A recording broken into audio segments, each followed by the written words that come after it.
Bien, mis hermanos, les invito a que vayamos al Evangelio de Juan. Ustedes dirán, ¿qué pasó con Génesis? Bueno, Génesis está ahí. Pero a decir verdad, hermanos, preparando, cuando uno va haciendo capítulo por capítulo, tomando una idea de pensamiento de un texto, de un versículo, ya como casi va todo sobre rieles y es más fácil poder estar compartiendo el mensaje y la iglesia también ya sabe lo que se va a predicar el otro domingo y está bien. Y eso es bueno y eso es también saludable para la iglesia. Y podemos tomar todo un libro, una carta, lo podemos hacer y lo podemos hacer de principio a final. Y entonces, bueno, lo hemos hecho así durante muchos años. Pero también hay momentos y hay ocasiones donde necesitamos ver otras cosas que también el Señor nos está hablando, nos está alentando, nos está exhortando también. Y esta semana personalmente fue un poco dura porque no por algo que haya pasado acá entre nosotros, ni siquiera en mi vida personal, ni en mi familia, sino por saber que hombres dedicados a predicar la palabra del Señor con un buen testimonio, conociendo las Escrituras, pueden caer en pecado también. Pueden caer en pecado.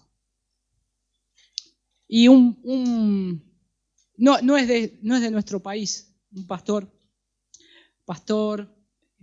teólogo, escritor de libros, muy reconocido, muy querido, fue descubierto en adulterio.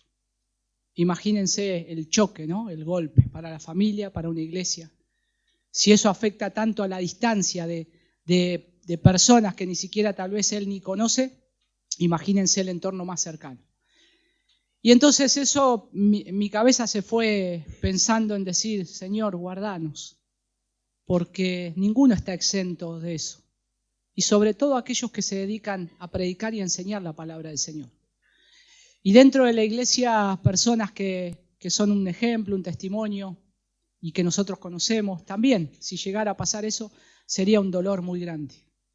Entonces, me llevó un poco a reflexionar acerca de lo que es este pecado. La Biblia habla mucho acerca de esto, específicamente de esto, pero yo quería resaltar en una historia particular que está en el Evangelio de Juan, porque ahí en el Evangelio de Juan yo creo que está todo.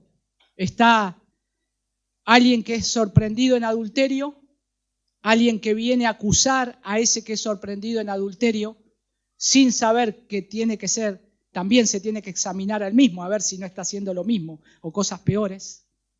Pero sobre todas las cosas también la gracia del Señor de perdonar y de restaurar al pecador. Que sea un pecado como este tan grave o como cualquier otro pecado, Dios está dispuesto a perdonar. Cristo está dispuesto a perdonar. Así que eso tenemos que tener la seguridad y la confianza siempre. Y si tal vez hoy estamos o alguno está en una situación así, el Señor está esperando a que se arrepienta y Él es amplio en perdonar. Pero vamos a la palabra de Dios, a Juan capítulo 8, a partir del versículo 1. Dice, y Jesús se fue al monte de los olivos y por la mañana volvió al templo y todo el pueblo vino a Él. Y sentado Él, les enseñaba. Entonces los escribas y los fariseos le trajeron una mujer sorprendida en adulterio. Versículo 4. Y le dijeron, Maestro, esta mujer ha sido sorprendida en el acto mismo de adulterio. Y en la ley nos mandó Moisés apedrear a tales mujeres. Tú pues, ¿qué dices? Mas esto decían tentándole para poder acusarle. Pero Jesús, inclinado hacia el suelo, escribía en tierra con el dedo. Y como insistieran en preguntarle, se enderezó y les dijo, el que de vosotros esté sin pecado, sea el primero en arrojar la piedra contra ella. E inclinándose de nuevo hacia el suelo, siguió escribiendo en tierra. Pero ellos, al oír esto, acusados por su conciencia, salían uno a uno, comenzando desde los más viejos hasta los postreros, y quedó solo Jesús y la mujer que estaba en medio. Enderezándose Jesús, y no viendo a nadie sino a la mujer, le dijo: Mujer, ¿dónde están los que te acusaban? ¿Ninguno te condenó? Ella le dijo: Ninguno, Señor. Entonces Jesús le dijo: Ni yo te condeno, vete y no peques más. Señor, gracias por una vez más estar en este día tan precioso, Señor, que lo ocupamos para estar en tus cosas, meditar en tus cosas, Señor.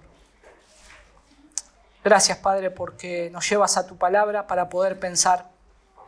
Y te pedimos, Señor, que mientras vayamos caminando sobre este texto y meditando en nuestros corazones, que nos ayudes a meditar en esto, Señor, a pensar en esto. Que no sea algo que lo escuchemos hoy por la mañana y nos olvidemos. Que lo meditemos todo el día, mañana, en la semana, Señor. Que pensemos en esto, que se arraigue en nuestro corazón, Señor, porque queremos ser librados de todo pecado. Ayúdanos, Señor, a verte como ese Dios misericordioso que a través de Cristo nos muestras tu compasión, tu amor, tu gracia, tu afecto, tu cercanía para con el pecador y para el más vil pecador.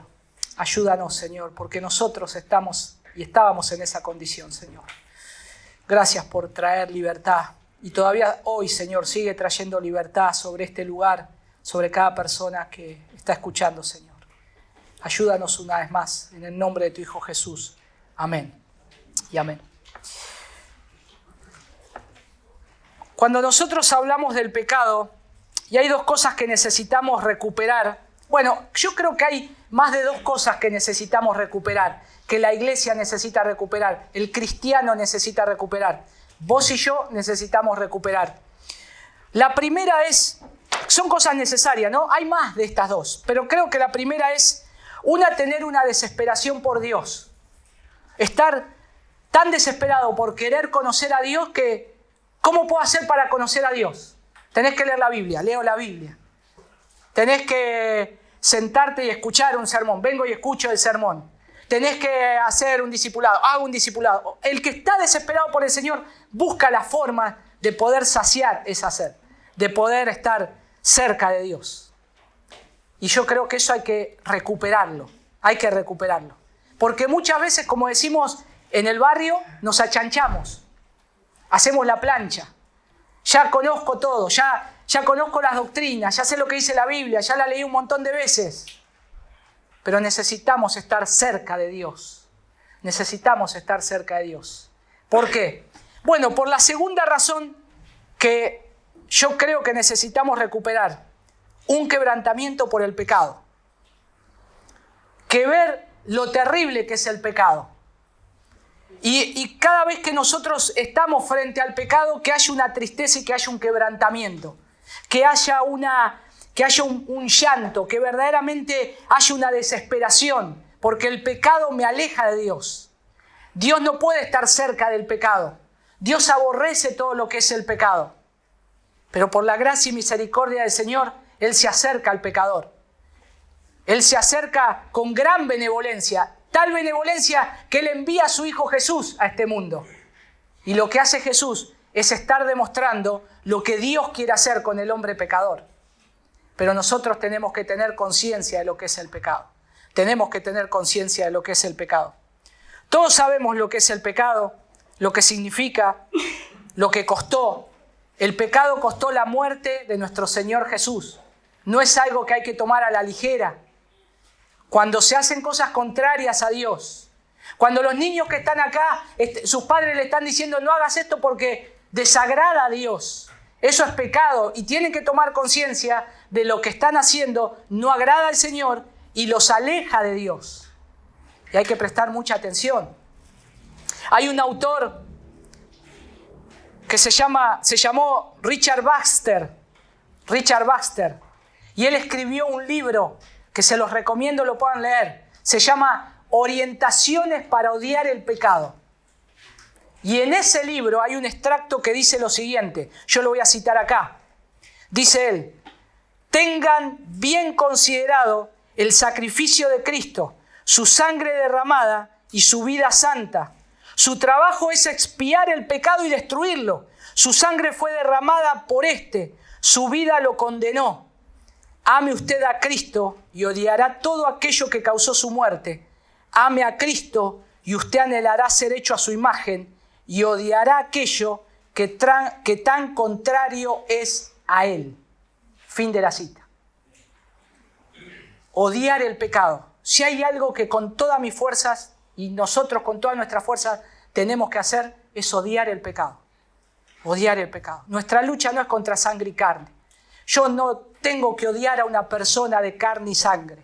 Lo que tengo que odiar es el pecado, porque llevó a la muerte a nuestro Señor Jesús. Y si amamos a Jesús y si lo adoramos y le cantamos que es nuestro refugio, que es nuestro amor, vemos de cantares lo precioso que es nuestro amado, lo buscamos, pero a su vez apañamos el pecado, lo tenemos ahí escondido, nosotros estamos siendo desagradables a los ojos de Dios, siendo desagradables a los ojos de Dios. Y mi pregunta en esta mañana es, ¿cuánto vos y yo tenemos noción del pecado y lo que es pecaminoso? ¿Jugamos con el pecado? ¿No tenemos temor de ser descubiertos?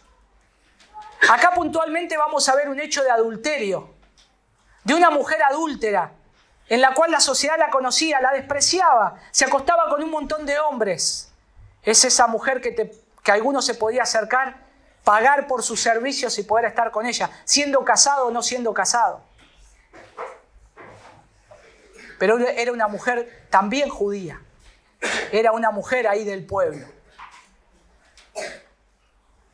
Pero ahora, si pensamos en todo lo pecaminoso, todo lo que puede llegar a ser, todo el pecado que, bueno, yo no soy adúltero, yo no miro pornografía, yo no estoy mirando cosas indebidas, entonces yo no entro dentro de esta predicación, no entro dentro de esto.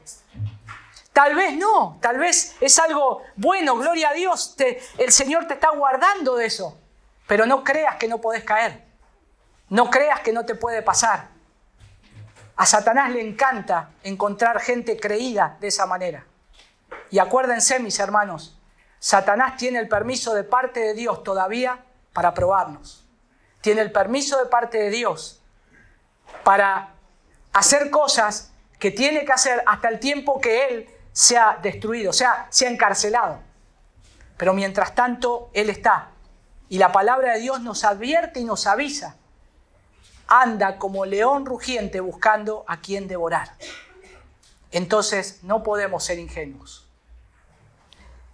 Ustedes saben que uno de mis libros favoritos es El progreso del peregrino.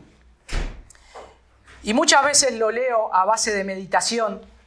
Y cuando estaba viendo esto, me trajo a la memoria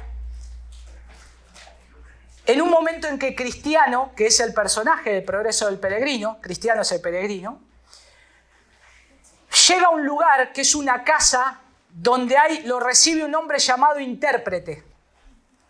Entonces este hombre intérprete empieza a hacerle una recorrida por la casa y a mostrarles imágenes de la vida cotidiana. Una mujer barriendo, otro tirando agua mientras barría, un hombre que está echándole agua a un fuego que no se apaga, y cada una tenía una explicación. Pero llega a un lugar donde hay un hombre enjaulado, y el hombre está enjaulado con semblante triste. Y yo les quiero leer esa porción porque a mí me parece que es sumamente aleccionadora para nosotros hoy. Entonces, Cristiano ve al hombre enjaulado y le dice, y tomándole de la mano, le llevó a un cuarto oscuro donde había un hombre encerrado en una jaula de hierro. Su semblante revelaba profunda tristeza, sus ojos estaban fijos en la tierra, sus manos cruzadas, al mismo tiempo que profundos suspiros y gemidos indicaban la tortura de su corazón. ¿Qué es esto?, dijo asombrado Cristiano. Pregúntale al mismo, le respondió el intérprete. Cristiano le dice, ¿quién eres tú? Y el enjaulado le responde, en otro tiempo hice profesión de fe cristiana. Y era un cristiano y prosperaba, y florecía a mis propios ojos y a los ojos de los demás. Me creía destinado a la ciudad celestial, y esta idea me llenaba de grande regocijo. Pero ahora soy una criatura de desesperación, encerrado en esta jaula de hierro. No puedo salir. ¡Ay de mí! No puedo salir. Cristiano le dice, pero ¿cómo has llegado a este estado tan miserable? El enjaulado le responde, dejé de velar y ser sobrio. Solté la rienda a mis pasiones. Pequé contra lo que clara y expresamente mandaba la palabra y bondad del Señor. Entristecí al Espíritu Santo y éste se ha retirado. Tenté al diablo y vino a mí. Provoqué la ira de Dios y el Señor me ha abandonado. Mi corazón se ha endurecido de tal manera que ya no puedo arrepentirme.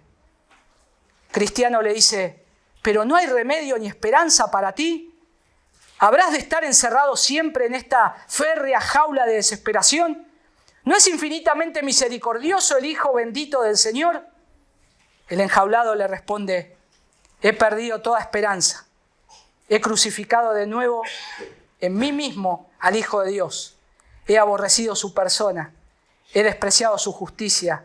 He profanado su sangre. He ultrajado al Espíritu de gracia. He aquí por qué me considero destituido de toda esperanza. Y no me restan sino las amenazas terribles de un juicio cierto y seguro y la perspectiva de un fuego abrasador, de cuyas llamas ha de ser pasto. A este estado me han traído mis pasiones, los placeres e intereses mundanos, en cuyo goce me prometí en otro tiempo muchos deleites, pero que ahora me atormentan y me corroen como un gusano de fuego. Y el intérprete le dice, pero ¿no puedes aún al presente volverte a Dios y arrepentirte? Y enjaulado le dice, Dios me ha negado el arrepentimiento. En su palabra no encuentro ya estímulo para creer. Es el mismo Dios el que me ha encerrado en esta jaula y todos los hombres del mundo juntos no me podrán sacar de ella. ¡Oh, eternidad! ¡Eternidad! ¿Cómo podré yo luchar con la miseria que me espera en la eternidad? Y el intérprete lo mira a Cristiano y le dice, nunca eches en olvido la miseria de este hombre, que te sirva siempre de escarmiento y de aviso.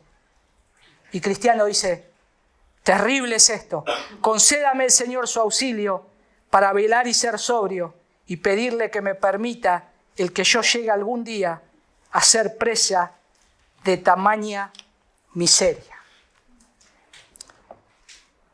Si bien es una historia en la cual John Bunyan lo escribe a la perfección de las cosas que dice la Escritura acerca de aquellos que juegan con el pecado, menosprecian la sangre de Cristo, tienen por inmunda la sangre de Cristo haciendo esto. Y el Evangelio de Juan nos narra ahí en el capítulo 8 la historia de esta mujer adúltera presentada a Jesús para ser juzgada. Y era una mujer que ya no tenía esperanza. Ya la habían agarrado y ya posiblemente ella vaya a morir siendo apedreada, como indicaba la ley de Moisés. Ya ella sabía que era su final. Pero en el Evangelio de Juan hay varias cosas, ¿no? Entre ellas, cuando después de esto Jesús empieza a decir, yo soy aquel que estaban esperando, yo soy aquel que puede perdonar pecado. Se pone como Dios, porque es el Dios mismo que ahora se revela. Pero antes de esto le quiere seguir dando una lección a los escribas y a los fariseos, aquellos que siempre buscaban a ver dónde pisa el palito el maestro para engancharlo en alguna. Acá los va a llevar con esta ilustración y con este hecho de este caso particular, lo va a llevar a una lección a ellos también. Y creo que esta historia es una muy buena ilustración del drama del pecado en general.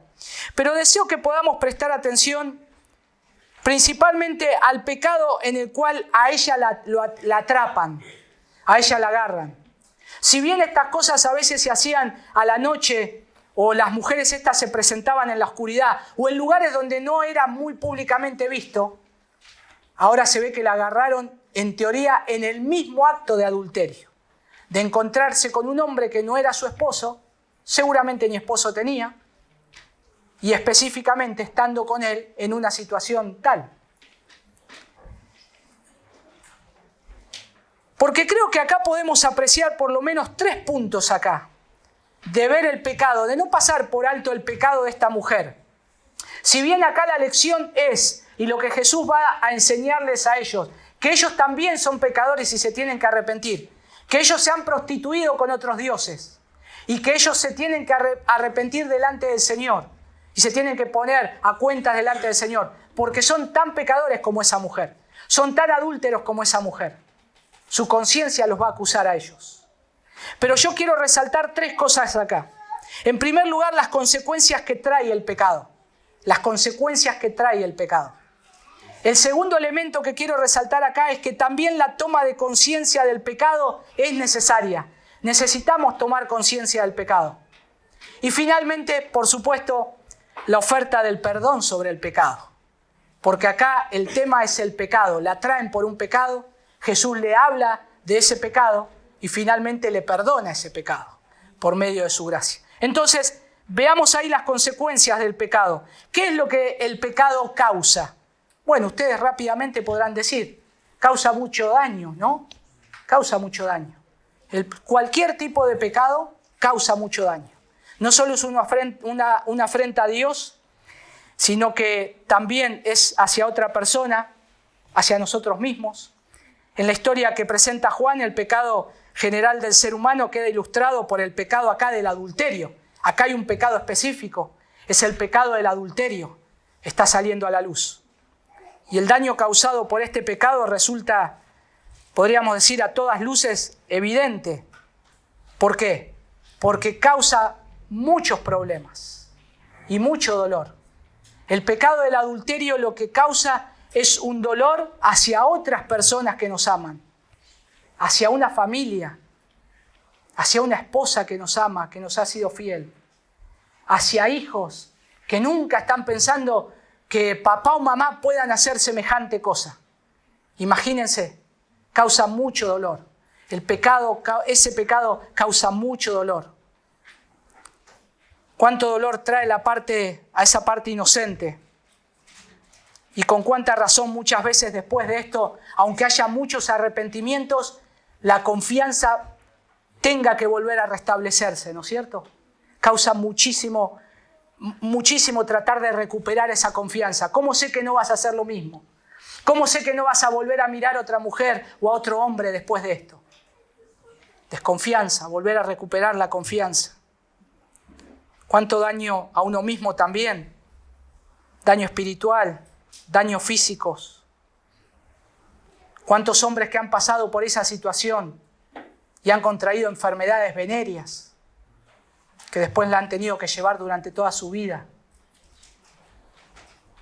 Pero sobre todo, rompe el santo hilo de comunión con Dios. Porque lo que estamos haciendo, lo estamos haciendo delante de Dios. Lo estás haciendo a los ojos de Dios. Nadie te está descubriendo, nadie te está viendo. Pero Dios está al lado tuyo ahí, mirándote. Su Espíritu Santo, que el Señor Jesús prometió, el Consolador, el que va a estar con ustedes todos los días, está ahí mirándote, mirando tu corazón, mirando lo que pensás, lo que tus ojos están viendo. La mujer que tal vez va caminando y que la empezás a codiciar. Lo que estás mirando cuando nadie te ve, lo que estás sintiendo, lo que estás tramando hacer. Y tal vez no lo llegaste a hacer por la gracia y misericordia del Señor. Ayer compartía con un hermano, un cantante muy famoso, argentino, conocido de gospel, música cristiana que nosotros decimos, cómo el Señor se lo llevó. Y un hombre que lo conocía dijo, el Señor se lo llevó para que no cometa adulterio, para que no vaya hacia eso, porque él estaba a punto de eso. Un hombre súper joven, enfermedad terminal, de golpe, nadie se explica, ¡pum!, muere. En teoría dice que en ese proceso él se arrepiente, se da cuenta de eso, se da cuenta. hace algunas lindas canciones, como demostrando eso. Parece que él está demostrando eso. Pero él sabía que esa enfermedad lo iba a llevar a la muerte, por causa del pecado. ¿Qué otra cosa causa?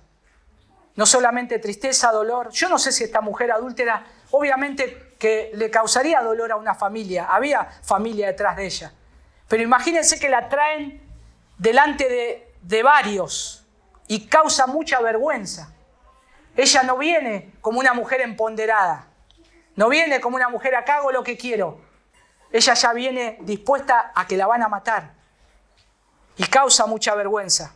Y muchos pecados son ocultos y la vergüenza por el pecado queda supeditada a la mera conciencia del pecador, como vamos a ver luego ahí. Pero el pecado de adulterio es de esa clase de pecado que una vez descubierto acarrea una imagen de vergüenza. Porque enseguida ya no te empiezan a ver de la misma manera. Yo lamentablemente tengo que decir que conozco a hombres que son así y a veces me cuesta verlos, no, con gracia lo veo, con misericordia también, pero para mí ese hombre es ese hombre que se acuesta con todas las mujeres que puede. Entonces para mí ya tiene un rótulo, ¿no? Y lo digo con mucha tristeza, y yo no sé cómo los ven otros. Hay un hombre en el barrio ahí, muchos años nosotros viviendo en el barrio que estamos y vamos siempre al mismo lugar a comprar y veo a un hombre que vive por ahí, que una vez nos pusimos a charlar con un hombre, yo le estaba hablando acerca del Evangelio, era un vecino de ahí y se acerca a este y se ve que lo conocía. Y después ellos se ponen a charlar de otras cosas y este hombre dijo barbaridades, cosas que hizo, cosas que su esposa ni estaba enterado. Yo escuché eso. O sea, lo escuché medio de rebote cuando yo me estaba yendo. Y me dio tanto asco y tanta vergüenza que ahora yo lo miro a ese hombre y yo digo, ahí está ese tipo. Casi no lo puedo ni ver. Pero ya quedás marcado. Y el pecado, esa clase de pecado, quedás marcado. Inevitablemente. Porque hasta a veces como que pierden parte de la dignidad humana y ya son llamados por sus nombres de pila, ¿no? Esta mujer sería llamada por el nombre de pila la adúltera. Porque acá ni siquiera tiene un nombre, no hay un nombre. Hay otras mujeres que estaban en una condición así y le ponen nombre en los evangelios. Pero acá era la mujer adúltera. Y esta mujer, la chica fácil, la que fácilmente vos podés tener algo. Horrible eso. Yo pienso en las mujercitas que hay acá, en las muchachitas que hay acá. Por favor, cuídense.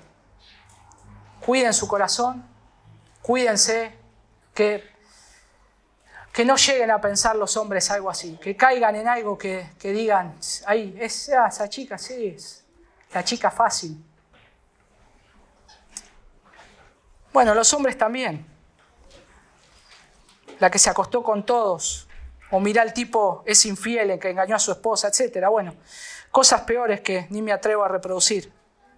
Aunque alguien dijo una vez que el ser humano es por naturaleza maestro en disfrazar sus pecados. Por naturaleza nosotros somos maestros de disfrazar nuestros pecados. Para ser respetado, el adulterio, una vez reconocido, lo reviste con un gorro, dice un autor, tan alto como una galera difícil de esconder. Buena esa imagen, ¿no? O sea, te querés poner un gorro, pero lo disfrazás con un gorro que es una galera. Son esos gorros altos. Todos lo ven. Todos ya saben. Todos se dieron cuenta. Los hombres se dieron cuenta. ¿O saben quién se dio cuenta? Dios se dio cuenta. Dios. No le podemos esconder nada a Dios. Pero ¿qué otras cosas trae acá, según este texto? Trae castigo. A la mujer la iban a apedrear. La iban a castigar. Era la muerte, decían ellos. Hay que apedrearla. Es la muerte. La paga del pecado. El Señor dice, la paga del pecado, ¿qué es? La muerte.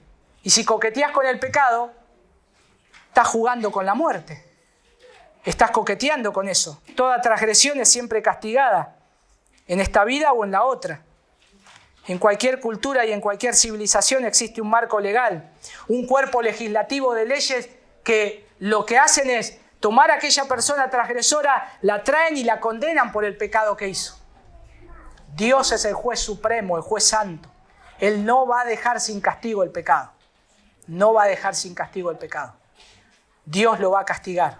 Así como había puesto las leyes en Levítico, esas leyes que ellos quieren traer ahora, se las traen a Jesús. Esas leyes que ellos están citando, que también estaban dentro de esas leyes sobre las cosas inmorales que uno podía llegar a hacer. Eran dignos de muerte. El mal debe ser cortado de cualquier sociedad para que no se extienda como un cáncer maligno. Y el deseo que se haga justicia contra el crimen está en la base de los sentimientos racionales de cualquier persona. ¿Cuánto se alegra el pueblo? También dice la palabra cuando gobierna el juez justo y cuando es ajusticiado el infractor de la ley. Es algo propio del crimen, es algo propio de que se castigue el pecado y eso está inherentemente adentro nuestro. Y cuando nosotros vemos cosas así, nos levantamos enseguida como jueces, ¿no? Nos decimos, es ese que tendría que caerle un rayo, el Señor lo tendría que matar. Mirá a este hombre lo que le hizo a su esposa. Mirá lo que le hizo. No, a ese hombre ya habría que sacarlo, condenarlo. No tendría que pisar más la iglesia. ¿Y yo que miro a mujeres, pero no hago nada todavía de eso? ¿Y yo que me imagino y pienso algo acerca de una mujer que pasa por la calle y el Señor me dice, ¿y vos, adúltero? ¿También? A este lo descubrieron, a vos todavía no. Cuidado con levantarnos rápidamente a juzgar. Acá se habían levantado rápidamente a traer a esta mujer, pero no porque estaban preocupados de guardar la ley, sino que querían hacer caer a Jesús, querían tentar al Maestro. Una locura total. El Señor conoce el corazón de todos, hasta el corazón de esa mujer. El Señor Jesús cuando la trajeron ya sabía hasta con cuántos hombres se había acostado. Porque dice Juan en los primeros capítulos, nadie le tenía que decir nada al Señor Jesús de la otra persona porque Él conocía el corazón de ellos.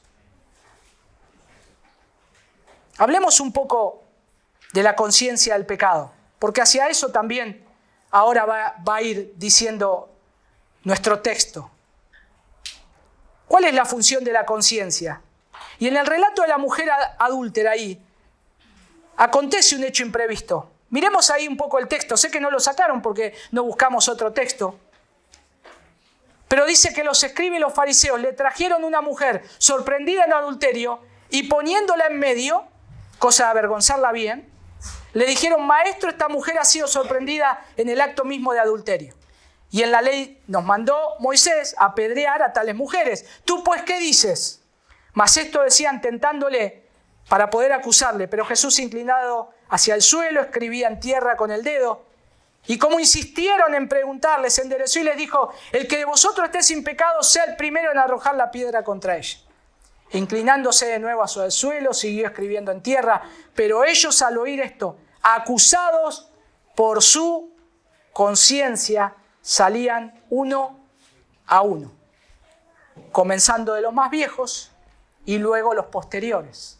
Otros dicen los más jóvenes, pero por algo dice así, los más viejos como que en teoría son los que más saben o como que los que más se sintieron acusados. Algunos comentaristas, yo no estoy de acuerdo, pero también hay que citarlo, dicen que eran los que más pecados tenían tal vez, los más viejos, los que más habían pecado contra el Señor, pero esto no es probable.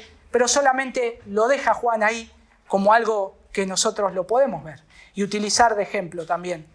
Y ver que nos da una enseñanza, que aunque nos creamos muy maduros, somos los que más cuenta tenemos que rendir también.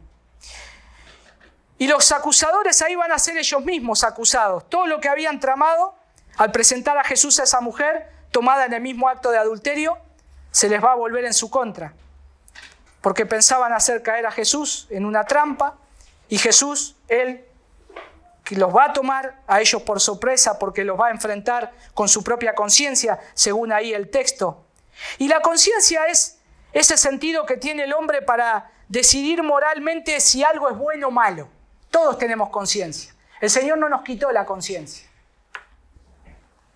El Señor nos habla o nos dice, o muchas veces al hombre que ni siquiera es cristiano, su conciencia lo acusa de lo que es bueno o malo, ¿no?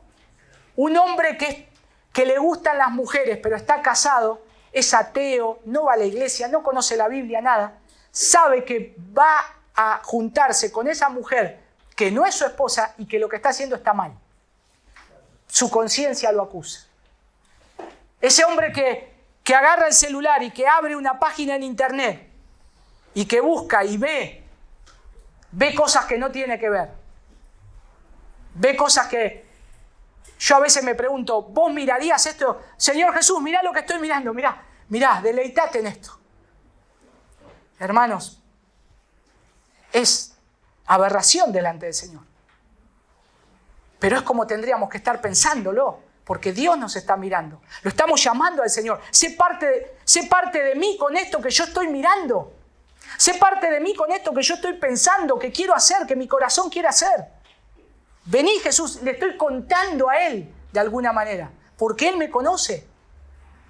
Ahora, esa habilidad de discernir entre el bien y el mal está puesta en toda raza, toda cultura, toda nación, y va a actuar de acuerdo a las normas que previamente se haya establecido como condiciones o reglas impuestas. Estamos viendo Génesis, y ahí el Señor les dice lo que tienen que hacer ellos para que les vaya bien. Les había dado una conciencia acerca de lo que ellos tenían que hacer bien, pero su conciencia luego es despertada hacia el mal. Caen de ese estado de inocencia, y a partir de ahora todos nacemos igual. Ahora todos sabemos lo que es bueno, lo que es malo, pero nuestro corazón se inclina hacia el mal. Está inclinado hacia eso, hacia lo que no le agrada a Dios. La conciencia siempre está expuesta a reglamentos internos para establecer lo que está bien y lo que está mal. Y en el caso de los creyentes, nosotros tenemos la ley de Dios. El cristiano que hace estas cosas sabiendo que el Señor dice en su palabra, doblemente culpable es. Dice Santiago, no os hagáis muchos de vosotros maestros, sabiendo que recibiréis mayor condenación. Somos doblemente culpables. Este hombre que conozco del barrio lo hace, pero él no es de Cristo. Él hace lo que su naturaleza caída le dice que tiene que hacer. Y él lo va a hacer, está inclinado hacia eso. Pero si yo hago lo mismo que hace ese hombre, soy doblemente culpable delante de Dios. Porque conozco a lo que Dios le agrada y sé que lo que estoy haciendo, estoy ofendiendo a Dios. Estoy volviendo a tomar algo de la vieja naturaleza. Estoy volviendo a sacar los pecados que fueron echados al fondo del mar. Estoy volviendo a tomar eso y traerlo a mi propio corazón. El estado de la conciencia. Ahora bien, toda conciencia puede estar cauterizada. O sea, lo que podemos decir es que puede estar adormilada, apagada, cauterizada, cerrada, como una herida que se cierra con fuego, pero adentro quedó toda la infección. Y adentro está toda la podredumbre. Yo creo que haremos bien en preguntarnos cuál es el estado de nuestra conciencia. ¿Querés saber cómo está tu conciencia? Examinate todos los días. Todos los días, por favor. Medita todos los días en tu propio corazón. Escarbá en tu propio corazón. A ver qué hay.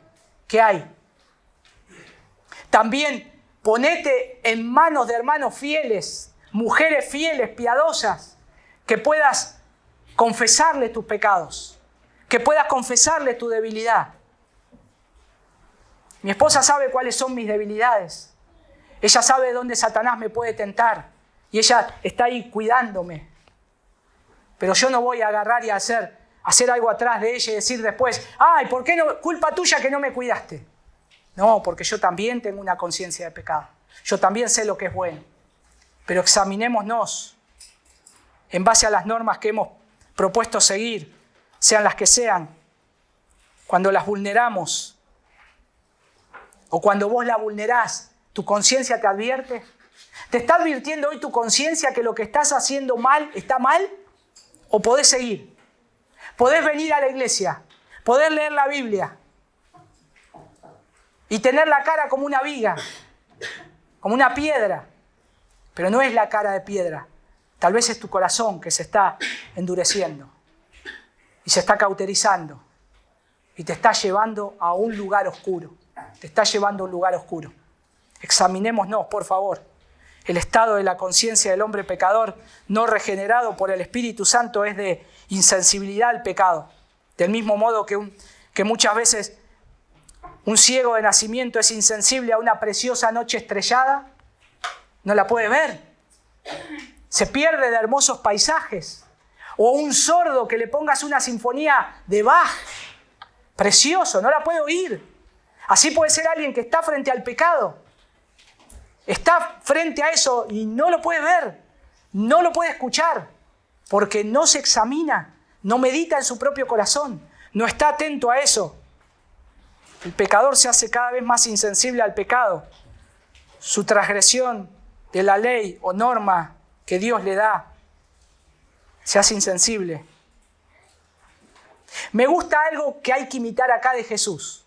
Yo no sé, no tiene conexión con esto, pero yo lo tomé como una conexión práctica, lo que hizo Jesús. Jesús se fue al Monte de los Olivos y por la mañana volvió al templo.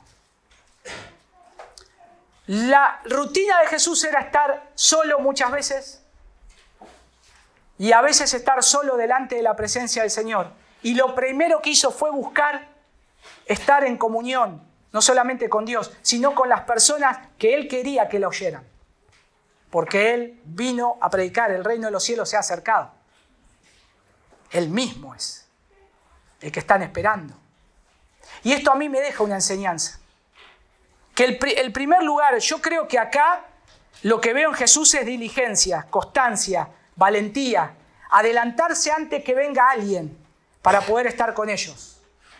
Y yo creo que acá yo saco una enseñanza, No les digo que esto hice un comentario, no, está sacando fuera de contexto, no. Para mí es una enseñanza esto, que como se va a tratar del pecado y que acá lo fuerte se va a hablar acerca de este pecado, para yo cuidarme de eso, yo me tengo que adelantar a estar en comunión con el Señor. Yo me tengo que adelantar a estar en comunión con Él, estar en su presencia, cada mañana, cada día, cada primer pensamiento, cada momento, ser como la diligencia de Jesús. Eso me va a ayudar a tener cuidado con el pecado, para poder orar, Señor, líbrame de todo pecado, líbrame, líbrame. Con los hermanos, cuando nos juntamos a orar, muchas veces oramos, Señor, líbranos del pecado sexual, líbranos de adulterio, líbranos, por favor, Señor. No estamos exentos de eso. Conocemos a nuestro enemigo, pero más queremos conocer nuestro propio corazón. Examínanos, Señor, examínanos. Y en esta historia Jesús despierta la conciencia. Despierta la conciencia adormilada primero ¿de quién? De los judíos hipócritas, porque en primer lugar, con un repetido gesto de escribir en el suelo, en clara referencia a un profeta que marca esto. Jesús se inclinó, dice, él, cuando esperaban una respuesta, dice que él se inclinó y escribía con el dedo en tierra. Y en Jeremías 17:13, miren lo que dice. Oh Señor, esperanza de Israel, todos los que te abandonan serán avergonzados. Los que se apartan de ti serán escritos en polvo, porque abandonaron al Señor, fuente de aguas vivas. ¿Qué había pasado con el pueblo de Dios? Habían dejado a Dios. ¿Y qué habían hecho? Se fueron tras otros dioses, adulteraron con el Señor. Lo dejaron al amado, al que nosotros estamos leyendo en Cantares, el amado de nuestra alma, el esposo mío. Yo soy su esposo, pero ahora se fueron con otras mujeres. Se postraron. El primer capítulo de Jeremías dice, me dejaron a mí, fuente de agua viva, y cavaron para sí cisternas rotas que no retienen agua. Y ahora el Señor, creo que lo que estaba haciendo era hacerles recordar esa imagen. hacerle recordar eso. Ustedes son un pueblo que se fueron tras otros dioses. Ustedes pusieron sus propias leyes. Ustedes son sus propios dioses. Ustedes ponen sus propias normas, no las de Dios. Utilizan a Dios como un objeto a lo que se puede acomodar Él, como el Evangelio de hoy, a cómo se puede acomodar a lo que yo creo, a lo que me da ganancia, a donde yo quiero llevar mi propio orgullo, mi propia ansiedad o mi propia caída, mi corazón caído. Y ahora el Señor Jesús le está dando una lección. Estos acusadores eran en sí mismos, todos ellos culpables de adulterio, porque ellos representan a Israel como esa esposa infiel, a su marido, amante. Y una vez recordada su infidelidad espiritual y el castigo que ellos mismos merecían, o merecerían si Dios desatara su juicio en este momento, ahí es donde le hace la declaración, en el versículo 7. Ustedes también necesitarían ser muertos. Por eso le dice, el que esté libre de pecado, sea el primero en arrojar la piedra contra ella. Y yo cuando leo esto, me dan ganas de abrazar a Jesús. Me dan ganas, porque yo creo que a nadie de este mundo se le ocurriría esa respuesta. Ni a los más estudiosos. Buscando todos los argumentos, no se le ocurriría esta respuesta. Pero acá hay un elemento espiritual que está apuntando hacia lo que el corazón de cómo eran ellos anteriormente y cómo siguen esa tradición y se arraigan a ese Dios que tienen, la tradición, la levantan, pero se están olvidando que tienen al lado al Mesías prometido, aquel que iba a venir. Se olvidan de que el Señor dijo de que tenían que hacer justicia y misericordia. Se olvidan de la misericordia del Señor también. ¿Cuántas enseñanzas podemos sacar de Él? No solo de sus palabras, sino también de los silencios. No decía nada. Jesús no decía nada. ¿Se dan cuenta que acá, solamente en este texto, Juan anota dos cosas nomás? Esto y lo que le dice después a la mujer. Pero los silencios del Señor también hay que aprender. Hay que aprender. Aprendamos a estar en silencio delante del Señor. Aun cuando no escuchemos, no sintamos nada de parte de Dios. Los silencios de Dios son buenos también. Son buenos. Porque también la Escritura dice que en silencio Él habla. En el silencio Él habla. De su paz, de su amor, de su justicia. Por la palabra de Cristo fue despertada su conciencia. Pues ahí, al oír a Jesús, salieron del lugar todos ellos. Y acá en el presente drama, todos y cada uno de nosotros somos como esos judíos dispuestos a condenar, ¿no? Somos dispuestos a condenar a alguien de esa manera. ¿Cómo? Si nosotros estaríamos ahí, ¿cómo veríamos a esa mujer? Sí, es una mujer adúltera. Sí, es una mujer que merece ser apedreada. Imagínense que Jesús nos dé esa respuesta a nosotros. Que Dios despierte nuestra conciencia. Noten que dice sin pecado. Acá Jesús no dijo no la apedreen. ¿Se dan cuenta?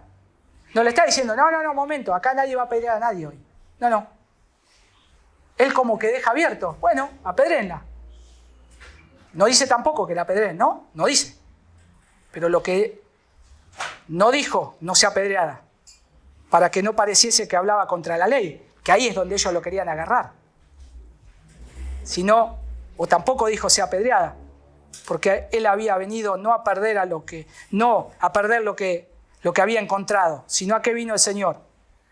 El Señor vino a buscar lo que se había perdido. Y esta mujer es una mujer que está perdida. Y el Señor la encontró. Y acá se cumple lo que dijo el Señor. Yo vengo a buscar a los que se han perdido. Y esta mujer está perdida. Y yo la voy a salvar. Yo la voy a salvar. Dice el que entre vosotros esté sin pecado. O sea, el Señor está dando una declaración de un juez justo, lo que es Dios. Así, ustedes la quieren ejecutar, quieren cumplir los mandatos de mi Padre, ahora entonces háganlo, pero el que esté sin pecado. ¿Quién? ¿Quién, hermanos? Nadie. Todos recibimos la misma gracia. Todos. ¿Cómo hay que tratar a estas personas que caen en estos pecados tan aberrantes y que se lastima tanto? Con gracia, con misericordia, perdonando así como el Señor perdona. Y quiero finalmente ver acá el perdón del pecado, la gracia del perdón, porque ahí nos presenta un principio vital del Evangelio y es la oferta gratuita de perdón para los más viles pecadores. Quien iba ahí a estar pensando que a esta pecadora adúltera se la iba a ofrecer el perdón. Y sin embargo acá está Jesús, quien ha venido para salvar a pecadores ofreciendo gratuitamente el perdón. Noten versículo 10, dice ahí, y enderezándose Jesús, y no viendo a nadie sino a la mujer, le dijo, mujer, ¿dónde están los que te acusaban? ¿Ninguno te condenó? Es interesante porque este texto, en algunas versiones antiguas, cuando se estaba poniendo en el canon de la Biblia, o inclusive armando el canon que esto estaba, pero después había algunos que lo querían sacar, después de que ya se formó la escritura. Porque decían, esto es una licencia para pecar. No tendría que estar acá en el Evangelio de Juan, porque quiere decir que nos da pie para que el que es un hombre que le gusta a las mujeres pueda adulterar y el Señor te perdona. No es así. Porque nosotros tenemos toda la Escritura, la paga del pecado es la muerte. Otros versículos condenan esto también, lo interpretamos todo junto. Y acá el Señor lo está poniendo todo en este solo acto, en este solo drama. Él está mostrando la justicia, está diciendo, Moisés dijo, sí, estas personas tienen que morir apedreadas. Pero recuerden, yo soy el que vengo a hacer cumplir la ley. Yo no la estoy aboliendo. Ahora yo le estoy diciendo a ustedes que Dios en otro tiempo les dio esa orden a ver si lo que van a hacer, lo van a hacer bien.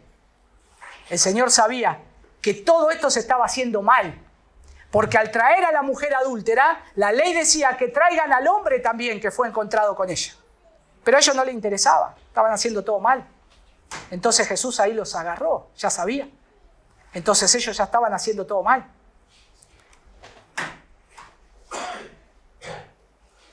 Tanta gracia y perdón para el pecado de adulterio en la mujer podía provocar el desenfreno en la sociedad y en la iglesia. Pero la gracia no se puede ocultar. Es la buena nueva del Evangelio. Hay perdón para los pecadores, aún para los más viles. Que nadie tema acercarse a Cristo con el pecado que traiga. Que nadie tema acercarse a Cristo con el pecado que traiga. El Señor puede perdonar todo pecado. El rechazar a Cristo, el rechazarlo una y otra vez, blasfemar contra su nombre, eso no será perdonado. Estás rechazando a Cristo. Pero si te ves pecador, convencido de pecado, acércate a Cristo, porque Él es un suficiente perdonador. Él tiene suficiente gracia.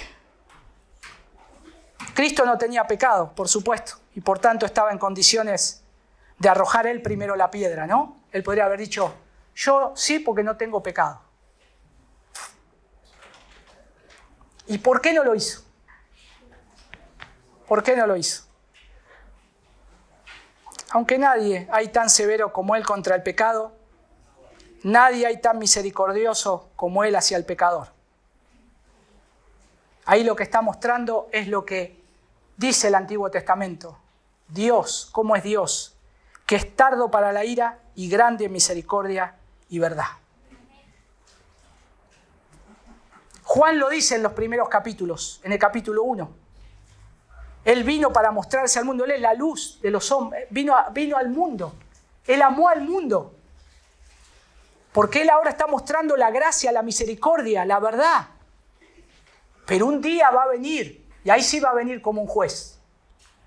Pero mientras tanto, acá se está mostrando con gracia. Y hoy el Evangelio entre nosotros lo tenemos con gracia también. Y tenemos que mostrarlo de la misma manera.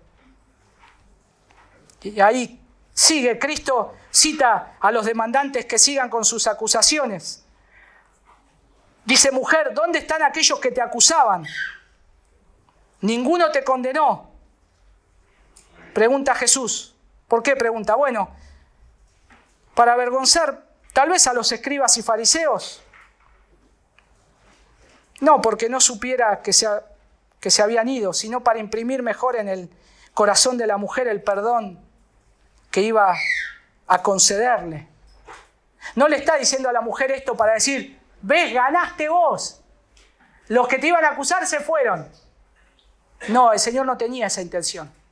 Lo que tenía la intención era que ella se sabía pecadora. Ella sabía que había pecado. Ella sabía que era adúltera. Ella sabía que si iba a morir, tal vez iba a ser justo. Pero el Señor se pone ahí adelante, con gracia, con misericordia, por este pecado que a ella le es acusado. Por este pecado. Nadie se pudo pronunciar en una sentencia de muerte o de condenación, como demandada la ley de Moisés. Nota en versículo 11, dice, ella dijo, ninguno, Señor. Qué respeto, ¿no? Porque ella está a los pies del Salvador. Ella está a los pies del hombre que le devolvió la vida. No solo le devolvió la vida, le está devolviendo la dignidad de ser una mujer nueva, de ser alguien que ahora el Señor Jesús termina con estas palabras. Miren, dice, ni yo te condeno, vete y no peques más. O sea, lo que estabas haciendo ya no lo hagas más. Ya no lo hagas más. Muchos de nosotros estuvimos en los pies de la cruz de esa manera. Muchos de nosotros nos humillamos por nuestros pecados. Cuando el Señor limpió nuestra vida, cuando nos rescató de las tinieblas, nos sacó de la cárcel de esclavitud que estábamos, nos rescató, Él nos puso en un lugar donde nosotros ahora lo vemos a Él y tenemos que seguir creciendo en santidad, en lo que le agrada a Dios. Y el Señor nos dijo lo mismo, te saco de acá, pero no lo hagas más, no peques más. Lo que antes hacías, no lo hagas más.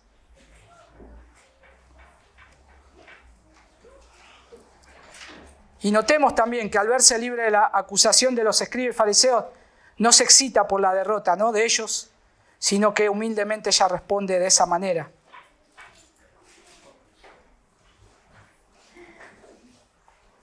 Ahora, los verdaderos cristianos, lo que acá nos deja una enseñanza, tienen que estar más preocupados por los pecados de uno que por los pecados de ajenos. Porque estos vinieron trayendo el pecado de una, pero los pecados de ellos no lo ven. Y somos así. Siempre vemos los pecados de los demás. Siempre vemos la falla de los demás. Pero si Jesús estaría enfrente nuestro y nos examinara y nos empezara a decir, ¿y lo que pensaste? ¿Y lo que hiciste esto de aquella vez? No para avergonzarnos, sino para que nuestra conciencia nos diga, sos igual y te tenés que arrepentir. Entonces esto también es una lección de poder ver nosotros con nuestra propia conciencia, no los pecados de otros, sino nuestros propios pecados.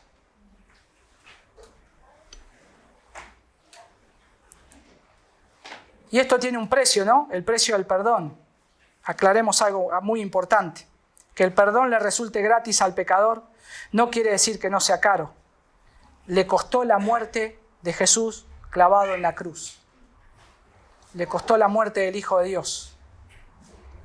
Pagó por nosotros, se hizo acreedor de todos aquellos que Él salvó y puede ofrecer gracia a quien quiere. Y este es el caso en la historia. El Señor soberanamente decide ofrecer perdón a esta mujer pecadora. Él ha venido a salvar y no a condenar. Hoy el Señor viene a salvar, no a condenar. Va a venir Él. Pero hoy es tiempo de que la gracia de Dios se ha manifestado para todos, para todos. Pero no quiere decir, hermanos, que Dios no esté mirando nuestras vidas, no esté mirando tu corazón. Apocalipsis dice, sus ojos rodean la tierra, son como llamas de fuego y estamos bajo ese Dios santo. No abusemos de la gracia de Dios, no abusemos de la bondad de Dios, porque un día en el que menos pensás se puede acabar, se puede acabar. Pero hoy, tiempo de arrepentimiento, hoy tiempo de que te pongas a cuentas con Dios y que te examines. Si somos cristianos, examinémonos, pero bien examinémonos, ¿eh? No juguemos a examinarnos. Examinate toda esta semana. Si tenés una esposa, ponete a cuentas con ella, decile a ver qué ves en mí. Y la esposa lo mismo al esposo. ¿Qué ves que yo estoy fallando? ¿Qué ves delante del Señor? Pero examinémonos unos a otros. Y examinémonos a aquellos que no tienen esposa, no tienen esposo, su propio corazón. Examíname, Señor, examíname. Hace una introspección bien fuerte ahí adentro para ver lo que tiene que cambiar mi corazón. Porque tal vez me estoy deslizando a lugares que no son buenos, que no son buenos. Y hermanos, quiero terminar como terminó Jesús acá. Hay gracia y perdón. Y que cuando estemos delante de la presencia del Señor, podamos escuchar al Señor decir, yo no te condeno, vete y no peques más. Ya está, las cuentas ya fueron pagadas en la cruz. Yo ya pagué por esos pecados. Oramos. Señor, te damos gracias por esta mañana y por hablarnos a nuestras vidas sobre esto que es tan importante, Señor, para nosotros. Señor, he traído este mensaje porque esta es tu iglesia, Señor. Y sabes que solamente tengo que hacer una tarea, no solamente enseñar tu palabra, sino también pastorear a tu iglesia, Señor. Y de verdad, Señor,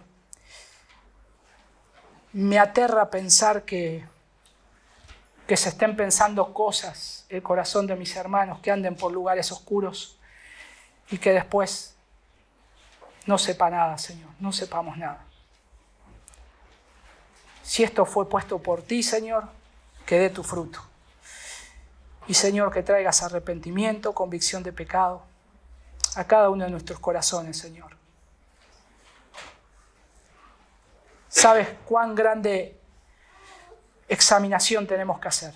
Ayúdanos mientras estamos esperando tu venida, Señor. En el nombre de tu Hijo Jesús. Amén.